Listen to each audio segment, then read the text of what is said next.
Good evening.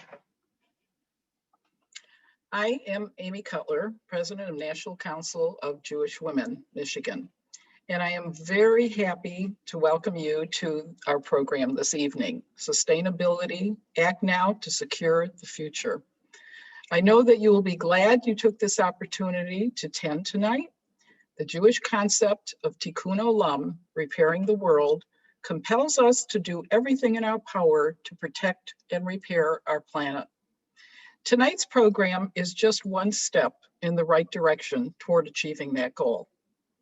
Although this past year, the volunteers at NCJW Michigan have had to curtail some projects, we are back with full steam ahead as we continue to work on our many programs.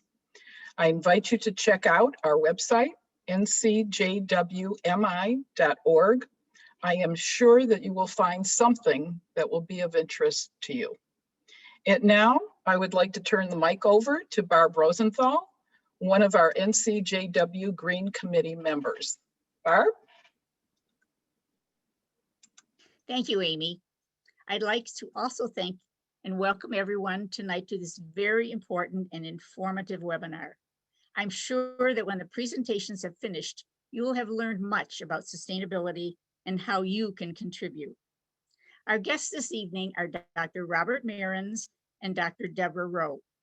Tonight, Drs. Mehrens and Rowe will share their work and insights on the important issue of sustainability. After both panelists have presented, they will respond to questions. If you have a question, please put it in the Q&A. And if the question is to be addressed to a specific panelist, please indicate to whom when asking your question. And it's now my pleasure to introduce our presenters. First up, Dr. Robert Mehrens. Dr. Mehrens is a research professor emeritus and director of the Urban Environmental Research Program at the University of Michigan. His work deals with cultural issues of sustainability and energy conservation in institutional settings. In April, Dr. Mehrens was named a 2021 Notable Nonprofit Board Member by Crain's Detroit Business. Dr. Mehrens is chair of the Huron-Clinton Metropolitan Authority Board of Commissioners, where he helped establish the Metro Parks Foundation. He's a founding member of the Detroit Riverfront Conservancy. As the pandemic drove more people outdoors, Dr. Mehrens was part of a team that guided the nonprofits in their efforts to adapt staffing, budgeting, and programming. Dr. Mehrens. Thank you, Barbara. And thanks to the National Conference for allowing me to present here today. This is my second presentation to the National Conference. As Barbara knows, I spoke before this group 50 years ago, and I don't remember what the topic was, but it was an interesting experience, and we did it in person. And I'm sorry we can't do this now. Let me go back here.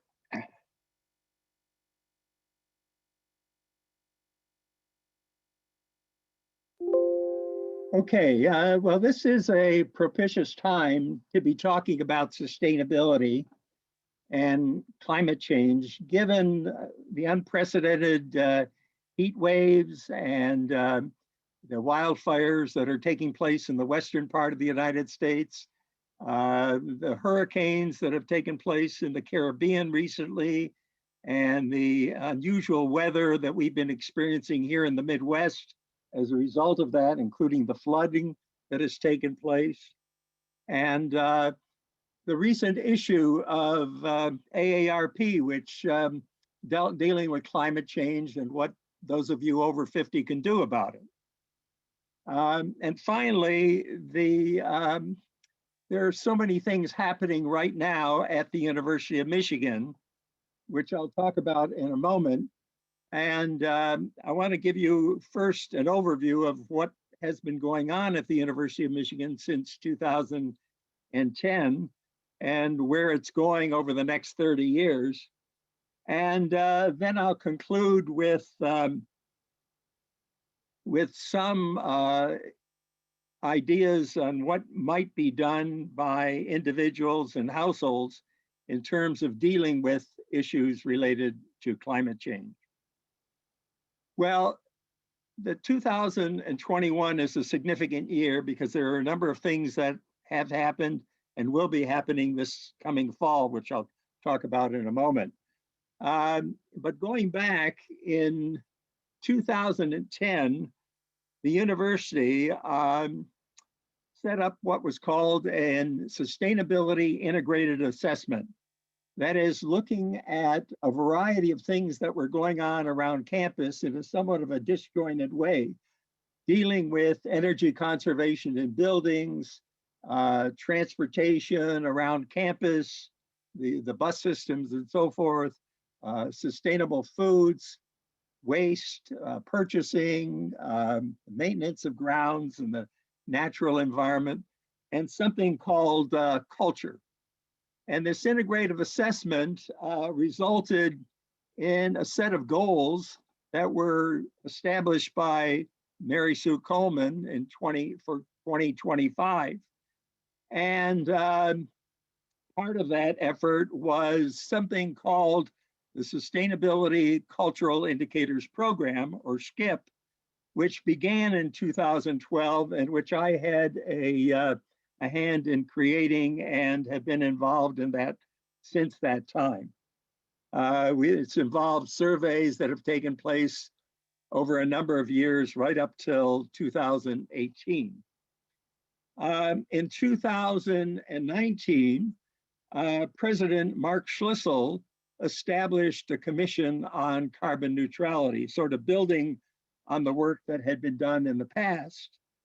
And just a month or so ago, the commission recommendations were adopted by President Schlissel and the Board of Regents. The SCIP program will continue with some survey work that I'll be involved in beginning this fall, and I'll talk about that in a moment. So there were some goals established for 2025, and the new goals are really to achieve carbon neutrality on not only the University of Michigan campus, but the Dearborn and Flint campuses as well. So the goals that were established for 2025, this goes back to 2010, really dealt with issues of climate action, that is reducing greenhouse gas emissions and decreasing carbon intensity of passenger trips on the U of M transportation systems, waste prevention, healthy environments, dealing with both sustainable foods and the protection of the grounds and natural features of the university, and something called community awareness, which was intended to address stakeholder engagement, education, and evaluation strategies toward achieving a campus-wide culture of sustainability.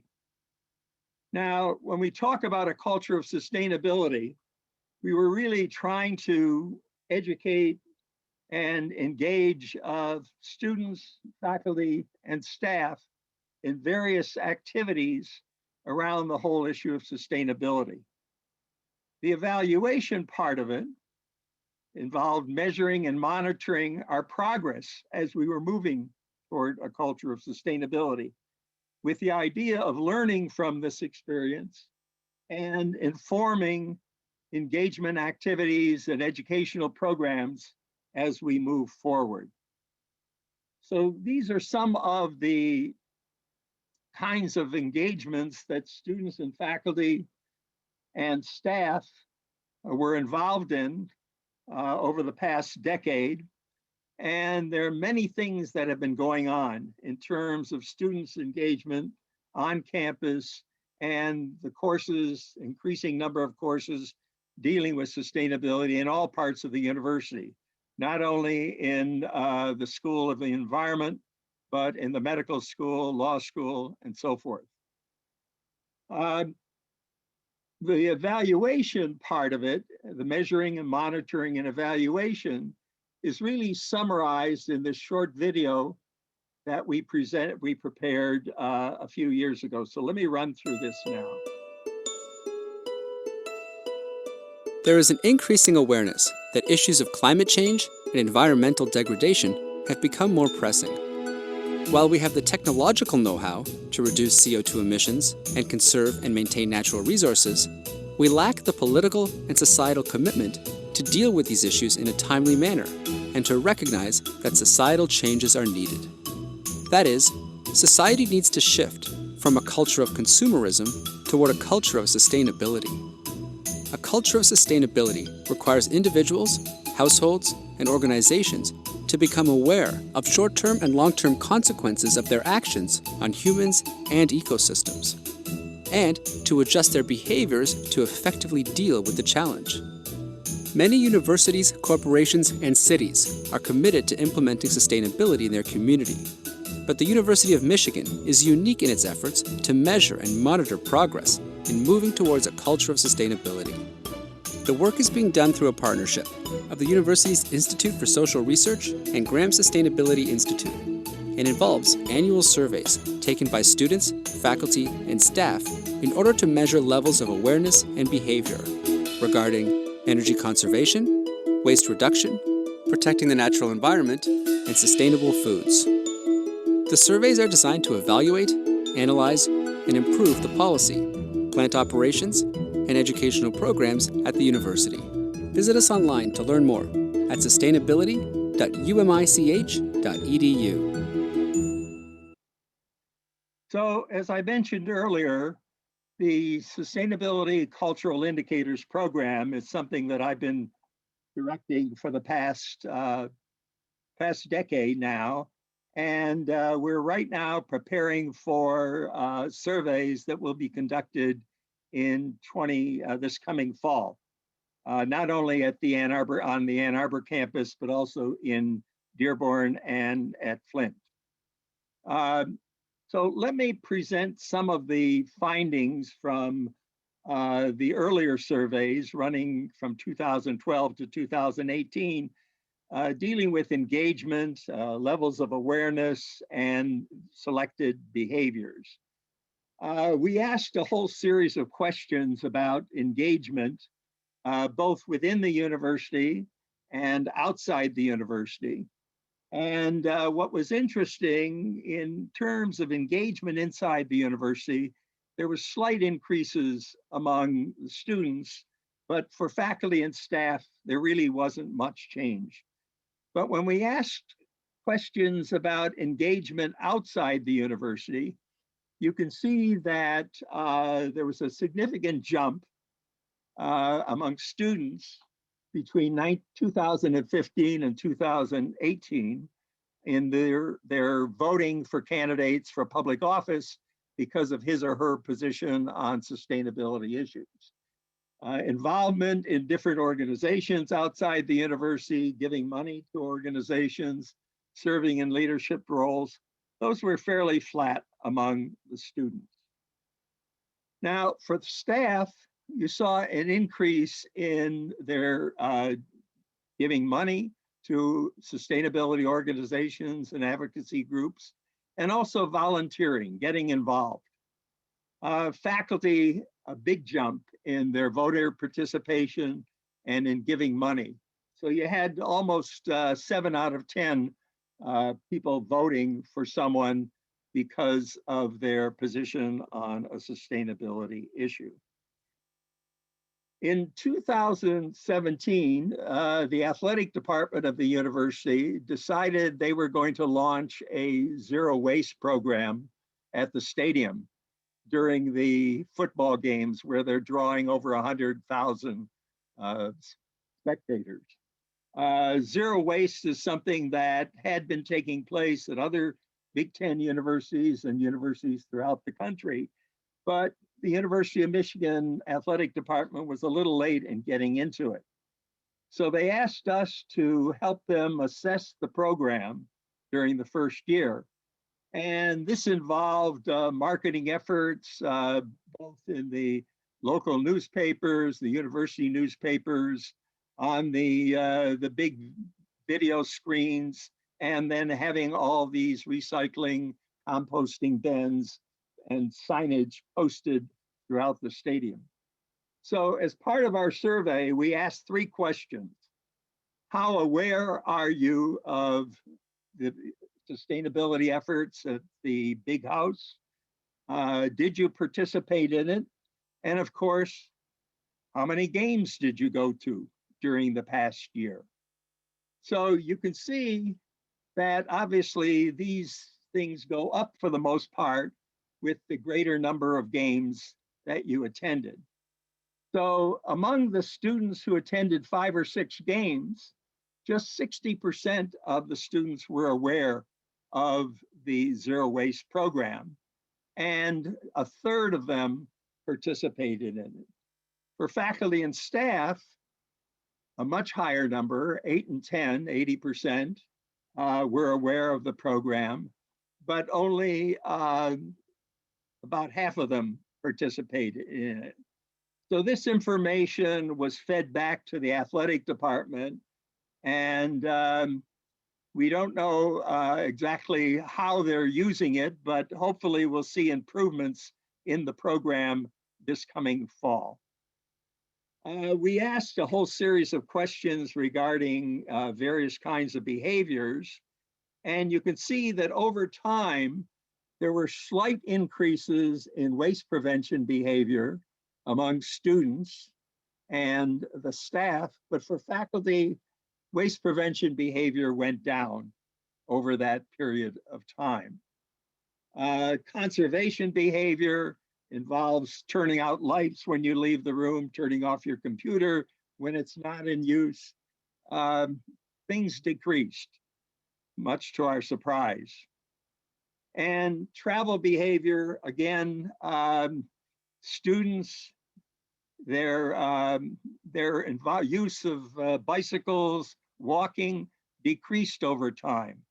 In part, I think this was because many of the students over time were moving further away from the campus area. And it also decreased for staff. And this was in fact a function of housing prices in Ann Arbor, where many of the staff were living in places like Brighton, Chelsea, and in the Detroit area. So there were many, many findings, and we could draw several conclusions from the work that we've done so far. One is that pro-environmental behaviors on campus have not really improved since 2012, with the exception of recycling. The awareness of what the university is doing in terms of its sustainability initiatives is quite limited for most segments of the university's population. There are small segments of students, faculty, and staff who in fact are engaged and are aware of what the university is doing. But for the most part, they're not that aware. And over the years, students, faculty, and staff have become increasingly critical of what the University of Michigan has been doing in its efforts to become more sustainable. We had them rate the university's efforts in a number of areas, and these ratings have declined over time. And finally, we say that the university has made limited progress in moving toward a culture of sustainability on its Ann Arbor campus.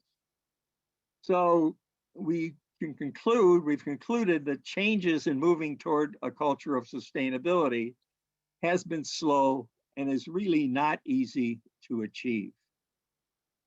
So how can society, or how can we move toward a culture of sustainability? Well, clearly we can become more aware of what's happening and what's being done to mitigate and adapt to changing climate conditions. We can become more involved and more engaged. And Deborah Rowe will be talking more about this particular type of change that could take place and what people can do later on. And finally, we can take individual and household actions and change our behaviors with respect to travel and transportation, housing, food, and even our investments. So let me go through some of these quickly. Some individual and household actions with respect to travel and transportation. Clearly, we can ride bicycles, walk more than we have been in the past. We can use public transportation where it's available. We can carpool, ride together in groups as opposed to riding individually. We can consider the purchase of an electric vehicle or a hybrid. And finally, we can fly less because clearly flying is a great use of carbon. In terms of housing, clearly composting, recycling is something that many of you are doing, and we can continue to do it. But we can consider things like going solar. And we can see in Ann Arbor, there are many houses that are now converting to solar electricity. We can upgrade our furnaces and water heaters. We can install more and thicker insulation in our buildings, in our residences. And we can plant trees around our dwellings, which have the dual advantage of cooling the house, but also absorbing some of the carbon that is being emitted into the air. With respect to food, there's a big effort now to eat less beef.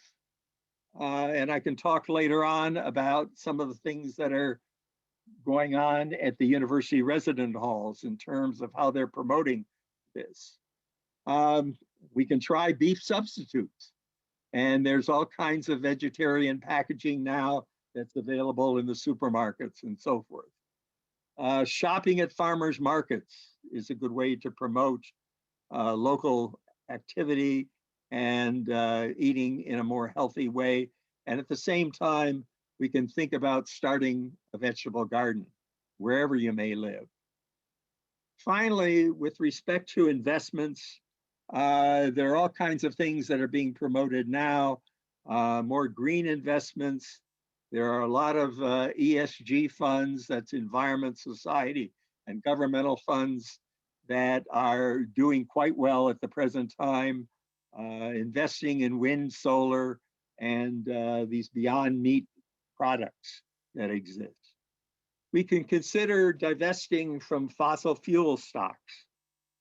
And finally, we can rent an oceanfront condo and don't buy one. There are all kinds of problems associated with that, and these are going to become more acute in the years ahead. So with that, that gives you an overview of some of the things that I've been doing and some of the things that we've been doing at the university. And later on, I'll be able to talk more about some of the work that is going on in the future. So thank you very much. And that's it, Barb. Thank you, Bob, for your wonderful, informative presentation. We know there is so much to learn in this field, an important topic, and I think you gave us a really good idea of the work that's being done. So thank you again. And at this time, I want to remind everyone, if you have a question, please put your questions in the Q&A. And at the finish of our second speaker, we will address those questions. Our next speaker is Dr. Deborah Rowe. She is a well-recognized national and international leader in education for sustainability. She is president of the United States Partnership for Education for Sustainable Development, helping businesses, educators, communities, and youth create a sustainable future. She also works with the United Nations Environmental Program and the World Bank on green workforce development. Dr. Rowe has been a professor of energy management and renewable energy for 30 years at Oakland Community College, and her 4 decades of teaching includes campus and corporate sustainability at the University of Vermont. She created a model energy services technician degree designed for colleges funded by the United States Department of Energy. Dr. Rowe has helped numerous colleges develop their sustainability and energy curricula. Dr. Rowe. Hi, I am so glad to be here. You know, when I was a little girl, I was often taking phone messages from people from the National Council of Jewish Women because my mother, Beatrice Rowe, was so involved. And it was a real role model for me to how engage with the world, how to engage so that we can make the world a better place. I remember on a birthday that I had, not too long before my mom passed, where I said, Mom, you know what I really want for my birthday? I want a lifetime membership to NCJW. And she was delighted to give me that. And I'm delighted to be a part of it. So thank you for inviting me here. And here we go. Are you ready to hear about the things that you can do? Great, because I'm ready to tell you about it. Okay. So we're going to start out with some slides, and then I've got some websites to show you, and then we'll answer your questions because it's all about what you do. I don't want this talk to be just a good cup of coffee. I want it to be something where you can take action. That was the title of tonight. That's what we're going to focus on. So here are some key ideas. You can make a difference. Don't ever think that your voice doesn't matter, because it really does matter. Systemic change towards a sustainable economy, a sustainable environment is needed, and it's possible. So just one story, and I have so many of them, where 3 phone calls changed one of our Michigan senators' votes on a really important bill. It was about having a solar bank bill where people could borrow money so they could put solar on their house and have or their business and have a net positive cash flow. In other words, from the first day you put solar in, you've got more money in your pocket. And so the senator didn't think this solar stuff worked in Michigan. And so 3 people called him and said, you know, everything that makes it daytime outside is solar energy. And even when it's cloudy outside, we can capture that and use that to heat our homes, to produce electricity. Changed his vote. So just with you calling, and you don't need to be an expert, you can change a senator's vote too.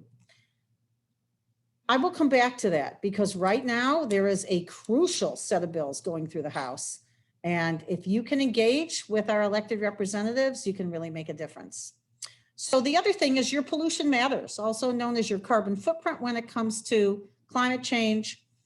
There is an organization where they'll help you finance to make your home more and your business more energy efficient, and also use renewable energies. There's also a coalition on the environment in Jewish life that I volunteered with for years. They've got great resources for synagogues, for temples, for the Sunday school, for the sermons, for how you can even do group purchasing to lower costs. Lots of great stuff there. And listen to others and connect. Look, regardless of where people are on the political spectrum, everybody wants a healthy environment. Everybody wants a strong economy. Everybody wants clean air and water, and less disease, less drought, less wildfires, less floods and severe weather. If we don't act, we're going to have all of that. More disease, drought, wildfires, floods, and severe weather, plus a lot more from climate change that's going to damage us, cause unnecessary human suffering. So fixing climate change is needed now. I mean, I'm not going to hit you with all of the information about climate change. I'll just give you one of the latest studies. Came out of Princeton University. It shows there are 3 billion people on this planet who are living places where they will not be able to live pretty soon because of rising temperatures and changing climates. And so if you care about human suffering, if you care about the suffering and the damage to the lives of 3 billion people, even if you don't care, which I hope you do, knowing who this organization is, I know you do, but even for people who don't care, when 3 billion people have to move, it's going to cause such a disruption to the economy. You're worried about, you know, the immigrant flow now. Climate refugees are going to overwhelm what we're seeing now. So let's fix the climate so that we can reduce unnecessary human suffering and get a more vibrant and healthy economy and environment. So those are some key ideas. Here are some key websites. In terms of local action, there's a United Nations website that says, here's 10 actions that you can take, but the whole website is filled with good information. For those of you who care about social justice, you care about the poor communities that have the worst pollution. I've worked for years with Detroiters working for environmental justice. They're a good group, and you can join with them and help them with what they're doing. but then also just as being an active citizen. And I learned how to be an active citizen. You know, my mom would, just before she passed, she dragged me to Lansing, and here we are, we're lobbying state senators for more funding for Detroit schools, right? And so I learned how to go to protests. I learned how to deal with people making policies. I learned how to deal with program managers. I watched her try to start a new food program, which she was successful at, and helped to start Focus Hope. So all of that was in my world, the spirit of what NCJW was about. So what else can you do? Look, call your elected officials now. You don't have to be an expert, just ask for comprehensive action for climate solutions. Right now, the infrastructure bill and the budget reconciliation bill are going to be voted on in the next few weeks. And if we don't get it now, we know that with next year being an election year, very little is going to pass. The year after that, you've got those voter suppression bills that are in like 24 states that are going to change how easy it is for people to vote. It skews it towards the voters of those who don't want to fix climate, towards the politicians of those who don't want to fix climate. And it will be years before we can come to Congress and pass another good set of climate bills. We can't afford to wait. The science is clear. I've been working on climate change since I graduated from Yale. And then I went to University of Michigan. They called it a PhD in business. I called it a PhD on how to change societal norms so that we can get to a more sustainable future. And by the way, love University of Michigan, glad that I went there. But there are a lot of universities in this country who are doing a lot better at changing student and faculty and community behaviors than U of M. So Bob, I really appreciate all the efforts that you've made. And I also encourage all of you in the audience to look at what other institutions are doing, because there's some stellar examples out there. So call your elected representatives. You don't have to be an expert.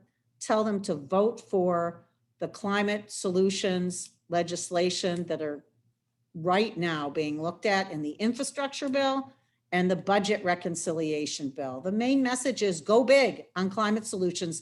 This is our last chance to get those things passed. I happen to know all the details of all the bills, hundreds of pages, because I work with a student-led international campaign of 100 student groups from around the country that have been, we've had a dozen meetings with senators in the last week. We have 4 more in the next 2 days. So I know all those details. If you've got questions, I'm glad to answer them. And then if you want more information on how to get involved, go to our website of our nonprofit, uspartnership.org, go to Take Action, and then go to Climate Fixes. You can go to those, there's a bunch of organizations there. You can go look there. They'll tell you the same things I'm telling you, which is call your elected representative, tell them to vote for climate solutions now in the federal legislation. And after the federal legislation, we need to do this at the state level too. Now, the other thing is, do you have people in your family or friends group who don't sit politically where you do, and it's difficult to have conversations? So there's this link that we created for you called Community Energy Conversations, where you can have civil conversations and find common ground. So it's a really fun way to see that even across the political spectrum, people really care about this stuff. So I'm going to get out of this presentation. I'm going to show you some of these websites. So here's the first one. This is the Great Lakes Renewable Energy Association. They are wonderful. They've got a business directory where you can pick lots of different companies that are working on this. But the one that I want to point you to is called Michigan Saves. This is actually a state program that was put together, and it gives you the financing if you need it. If you can pay for it all with cash, that's fine. But otherwise, it gives you the financing to change your home or your commercial property into energy efficient. And if you want even renewable energies, get off of that dependence on the utility company. So they also have a nonprofit green bank. So they're not looking to make money off of you. They're just looking to help you to make your residential buildings and your commercial buildings more efficient. So that's michigansaves.org. Here's the website for Coalition on the Environment and Jewish Life. And as I say, they've got all sorts of wonderful materials. They've got materials for I mean, talk about tikkun olam, right? I remember handing out Sunday school materials, Hebrew school materials, materials for the sermons, for, like I said, buying materials that are more energy efficient on a group level. Their resources are amazing. So go on in and check it out and get involved. The United Nations has got a really cute website, and the links are on the slides. And I think that NCJW is going to email you my slides so that you'll have these links. But if you just go to UN, if you guys take some notes, I think it'll help you with taking action. So far we've got michigansaves.org. Then we've got Coalition on the Environment and Jewish Life. And then we have UN, which stands for United Nations.org, un.org/en/act now. And look, it's got these 10 simple actions that you can take. Bob went over some of them, but I got to tell you guys, this isn't enough anymore. If you want to stabilize climate, which I hope you do, you're going to have to do more than this, and you can do more than this.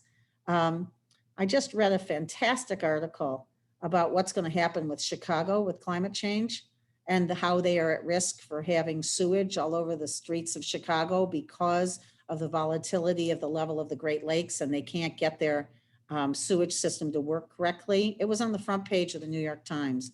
I suggest you look into it. A lot of people think, climate change is going to happen to poor people around the world. Oh, it's too bad they're going to go underwater, but it's not going to affect us.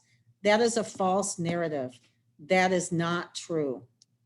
So when all of a sudden insurance companies won't insure the houses because of wildfires or floods or sinkholes or droughts, that's going to affect you.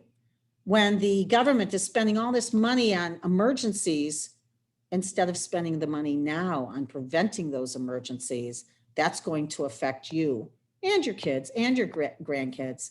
I started working on climate change for my kids and grandkids. I've ended up working on it for my own retirement years. So the next one is the Detroiters Working for Environmental Justice. Their website is detroitenvironmentaljustice.org. The good news about when you start to get involved in solutions is you feel better. You don't sit around and worry about climate change. You don't have to push it out of your mind. You're like, oh yeah, I'm doing something about that. If you only have one website to go to uspartnership.org. That's the nonprofit that I started, and it's been around for 17 years. And if you go to our Take Action page, it'll give you tools to be a change maker, to do energy fixes. The dialogue fixes is that living room conversations I was talking to you about, climate fixes, and just how to be more literate about sustainability. Also, for those of you who want educational resources, we have them for the international purview, but we also have them here for higher education. We've got a great K-12 page. We've got a faith and religion page. We have a communities page. So we've got hundreds and hundreds of resources there that actually link you to more hundreds and hundreds of resources. So I encourage you to go check that out. And I think you'll have a lot of fun. There's something that I think is quite inspiring under the first one, be a change maker, under Take Action. We have videos from 43 change makers from 9 countries who talk about how they actually made a difference in their communities. Some are in the US. One of my favorites is the guy in Bangladesh who created a floating school and a floating farm out of locally made materials, because Bangladesh is going out underwater because of climate change. And it's displacing so many millions of people. And then there's a quiz there that you can take about what kind of change maker are you? And how can you be better at making change? But anyway, have fun with that uspartnership.org website. This is the living room conversations one that I told you about, and it links you directly to community energy conversations. But if you have family and friends where it's hard to talk to them because of how different you are in politics, under resources, I helped write this little toolkit called Friends and Family Tip Sheet, because you don't want to lose family and friends just because you have different politics. And so this gives you the basics, potential pitfalls, core skills, things that you can say. What do you do if you have a blow up around politics and how do you fix it? livingroomconversations.org. All of this is related to 170 countries coming together to agree to work on 17 sustainable development goals. And yes, climate change is part of this, but it's also a commitment to no poverty, to zero hunger, to good health and well-being, quality education, gender equality, clean water and sanitation. You know, I remember as a little girl, some of you who are NCJW coming back from the UN Conference for Women and telling us about it. And it so inspired me, and I hope that I can turn it around and inspire you tonight. Here's your affordable and clean energy, decent work and economic growth. Here's the infrastructure and industry piece, reducing inequalities, sustainable cities and communities, responsible consumption and production that also includes investments. All of my money has been in socially and environmentally responsible investments for decades. I've made enough to retire and to send my kids to college and do everything else that I want. So the returns are there. There's no reason for you to invest in companies that are doing things you would consider immoral. Go to your stockbroker if you have one and say, hey, I want to look at environmentally and socially responsible investments. Climate action, life below water, of course, in the oceans, on land, and peace, justice, and strong institutions and partnerships. I've had a really good time, the same way that my mom went and said, we need some warehouses, we need some trucking companies, we need some food. We got to start the first food program for pregnant women and children in Detroit.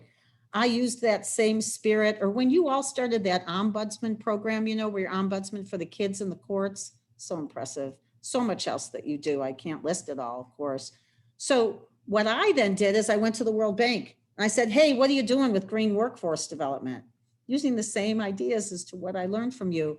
And they said, well, we've got this great calculator showing there's going to be all these new green jobs. I said, you know, lots of people have calculators and predictions. What are you actually doing to help countries educate the workforce to be green and inclusive?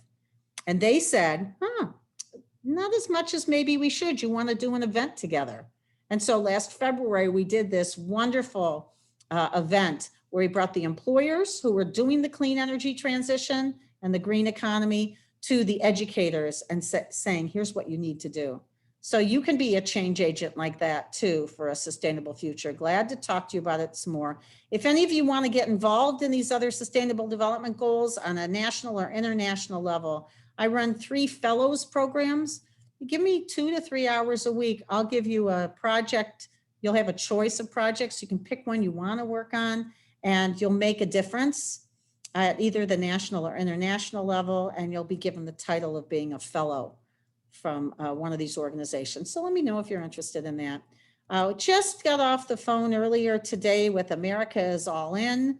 This was a Hill Day for climate action, and it included leaders from business and faith institutions and medical and health organizations, colleges and universities, local governments, lots of mayors came on, lots of businesses and investors.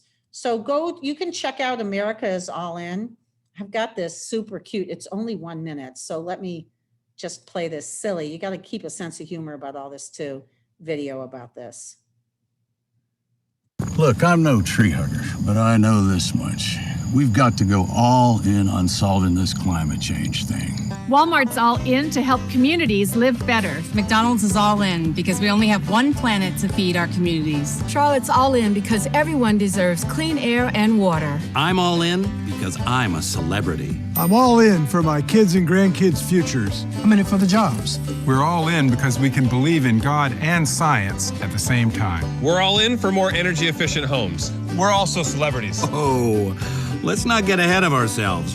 HP's all in. Miami is all in because sea level rise is real. We have to fight it, and I'm all in. We're all in because it's the last call for climate change. We're all in because a healthy planet means a healthy life.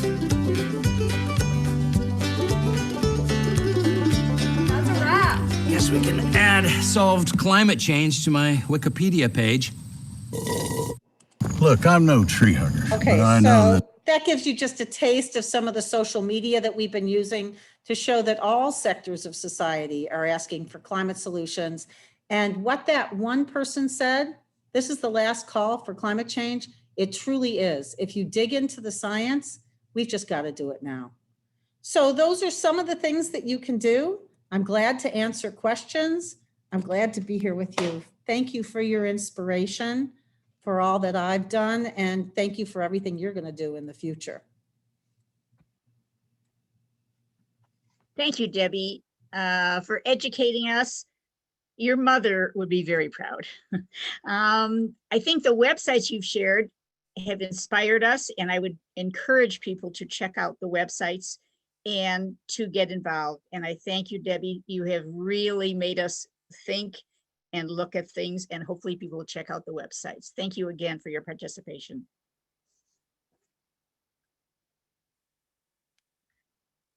I'm going to put some of the links into the chat so those people who want to can pull them off right now while we're doing questions and answers. Great. I'd like to turn the meeting over to Kathy Cantor. She's one of our co-chairs, and she's going to take over the Q&A. So thank you.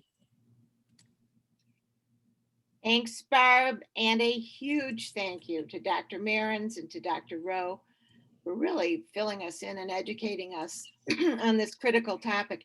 And the websites that Dr. Rowe gave us are going to be put on our NCJW Green page on our website. And everyone who's in attendance and who registered for this webinar will receive a link to our website and how to get to those, websites. So if you weren't able to write them all down, don't worry, you will receive them and have a way to get to them. And I agree, we should all be going and looking at them. We have a lot of questions. Some were submitted earlier, some are in the chat, in the Q&A now. If you didn't put your question in because you were listening so intently, you have a chance to do that right now. Go ahead and type in your question in the Q&A. And if you want to direct it to one specific panelist, just let us know that. I'm going to start with a couple of questions that we had submitted earlier. And I'm going to start with Dr. Rowe. So many of us, I'll put myself in this category, need to get past the feeling that I alone can't do enough. How do I get past that? You gave us several things that we can do, but is it enough if I just do it? So give us the clue how we can get past that. Yeah, so I think the first thing is to just recognize that that's a false narrative, right? Look, I know you women, not all of you, but I know that when I was young, you dragged me out to go and help Stabenow get elected for the first time. Do you remember that? We went door to door with her, some of us, and we really fought to get women into the federal government. If you call Debbie Stabenow's office, she will take a meeting with you. And once again, you don't have to be an expert. Just say, we want you to do the climate solutions that we need, all the policies, so that we can stabilize climate. Now you think, oh, that's not going to make a difference. But remember that, so look, we have these students from all over the country who are doing this. And 2 days ago, they made a round of phone calls to the House of Representatives. And the people in the office said, you know what, we got 5 calls today on this. So we're definitely going to make sure the senator hears that there are people who really care about this. So your voice matters. Doing what you can do to change behaviors, yeah, that matters. Putting solar on your house and making your house energy efficient, something as simple as weather stripping and caulking, that matters. I want to mention something to you. Before you go to replace your furnace with another gas furnace, have a heating and cooling contractor look at doing an air-to-air, air-sourced heat pump. It's like the same thing that produces your air conditioning, but you can switch it and it also produces your heating.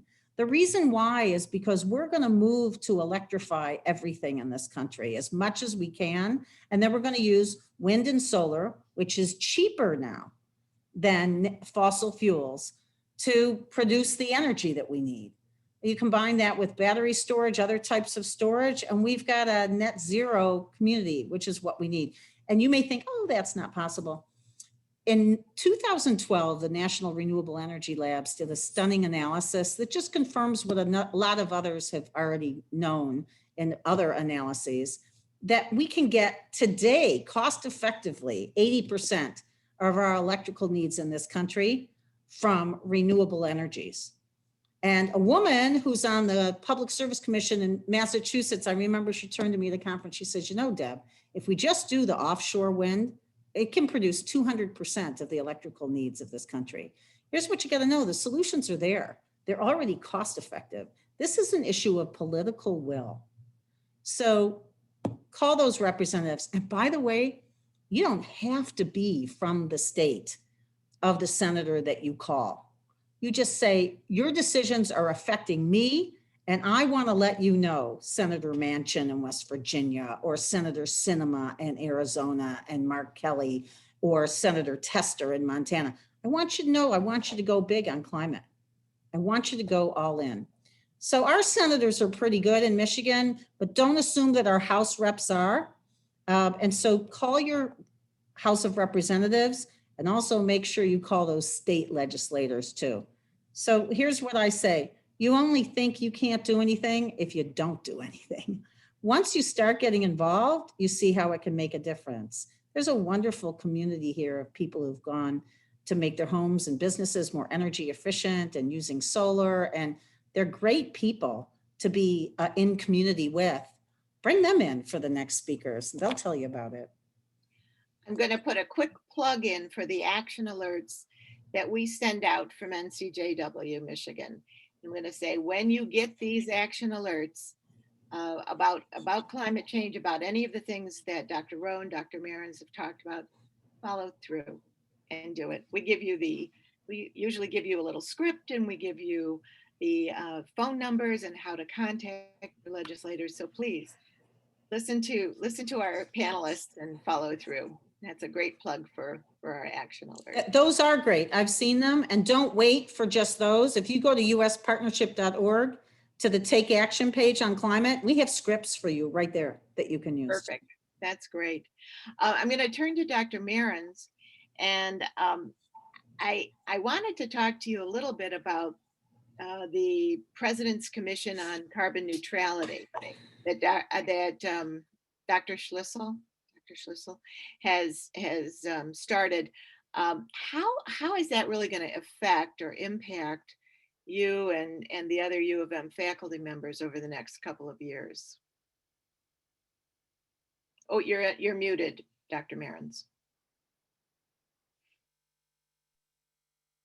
The President's Commission had a whole series of recommendations covering different levels of engagement on the part of students, faculty, and staff, but also technological solutions to what is going to happen on campus. We're going to see more and more wind installations on campus. Solar is being introduced, solar banks that'll be serving many of the buildings over time. This isn't really going to affect me individually or other faculty members, but there are things that are going to be put into play within the next few years. One of which we faculty and staff have we have our parking structures available to us, and we have to pay for it, but it's a heavily subsidized fee that we pay for parking permit. Those fees are going to be raised in order, one mechanism for discouraging people from driving to campus. They're going to be installing within the, probably within the next 4 or 5 years, battery charging facilities within the parking structure. So encouraging people to get electric cars, which I think are becoming much more important. And we're hopefully we'll see a lot more of them over the next few years.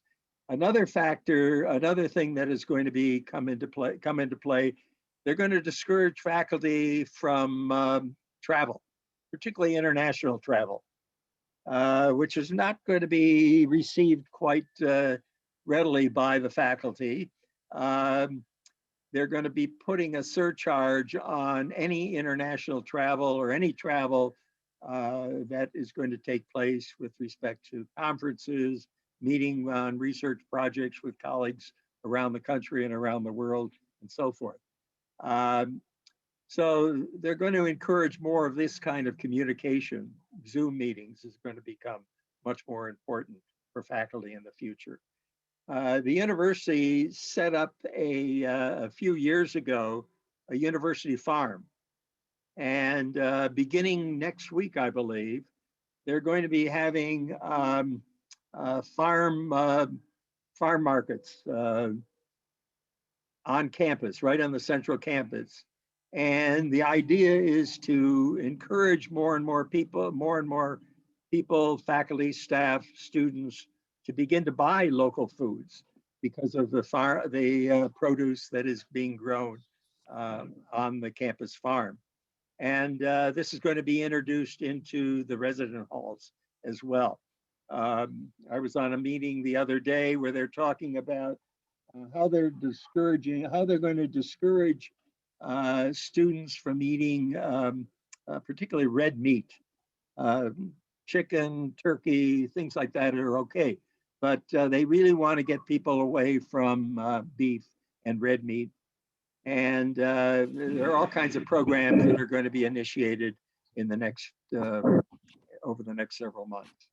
So we're going to see a lot more change taking place in the year ahead and beyond. Thank you very much. I know we're running short on time. I have a couple of questions. I see that Dr. Rowe has answered one.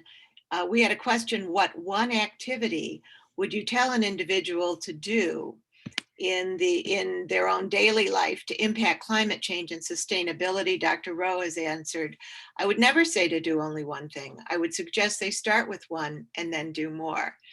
And that sort of follows in the first step, right? You take that first step and then you can go on and do more. I know that we are up against our 8 o'clock finish time.